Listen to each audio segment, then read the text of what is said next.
박근혜 전 대통령과 비선실세 최순실 씨, 이재용 삼성전자 부회장의 국정농단 사건에 대한 대법원 전원합의체의 판결이 오늘 오후에 내려집니다. 박 전 대통령이 재판에 넘겨진 지 2년 4개월 만에 나오는 대법원의 판결입니다. 대법원에 나가 있는 YTN 중계차 연결합니다. 조성우 기자. 네, 대법원입니다. 네, 국정농단 사건 대법원 선고 언제 내려집니까? 네, 대법원 전원합의체가 오늘 오후 2시에 판결을 선고합니다. 선고를 앞둔 피고인은 박근혜 전 대통령과 최순실 씨, 그리고 이재용 삼성전자 부회장입니다. 형사사건 피고인이라도 대법원 재판에는 출석 의무가 없어서 세 사람 모두 법정에 나오지는 않을 전망입니다. 박 전 대통령은 측근인 최 씨와 함께 삼성을 비롯한 대기업으로부터 뇌물을 받고 공무원 인사에 부당하게 관여한 혐의 등을 받고 있습니다.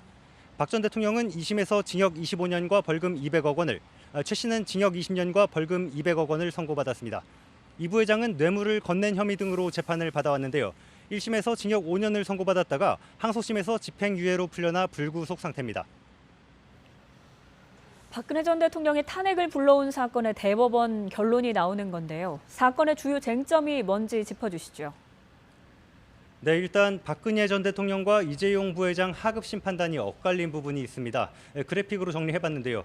최순실 씨 딸 정유라 씨에게 삼성 측이 지원한 말 3마리 값을 이 부회장 재판부는 뇌물이 아니라고 했습니다. 하지만 박 전 대통령 재판부는 뇌물이라고 판단했습니다. 삼성의 승계 작업과 이와 관련한 부정한 청탁이 있었는지를 놓고도 이 부회장 재판부에서는 없었다고 봤지만 박 전 대통령 재판에선 정반대로 판단했습니다. 이렇게 엇갈린 판단 때문에 세 사람 사건은 지난 2월부터 김명수 대법원장과 대법관 12명이 심리하는 전원 합의체가 다뤄왔습니다. 그렇다면 대법원의 판단이 사법부의 최종 결론이 아닐 수도 있는 겁니까? 네, 그렇습니다. 오늘 결론이 어떻게 나냐에 따라 세 사람의 운명이 갈린다고도 볼 수 있습니다. 이 부회장 판결이 확정되면 박 전 대통령과 최 씨의 뇌물 액수가 50억 원 줄어들게 됩니다. 물론 2심 재판도 다시 받아야 합니다. 반대로 대법원이 박 전 대통령과 최 씨 항소심 판단이 옳다고 본다면 이 부회장이 건넨 뇌물이 늘어납니다. 파기환송심에서 집행유예가 아닌 실형이 선고될 가능성이 커지는 겁니다. 헌정사상 처음 대통령 탄핵을 불러온 국정농단 사건 대법원 판결은 박 전 대통령이 기소된 지 2년 4개월 만에 나오는 겁니다. YTN은 사상 처음 생중계가 허용된 전원합의체 판결 선고 장면을 오후 2시부터 생방송으로 전해드릴 예정입니다.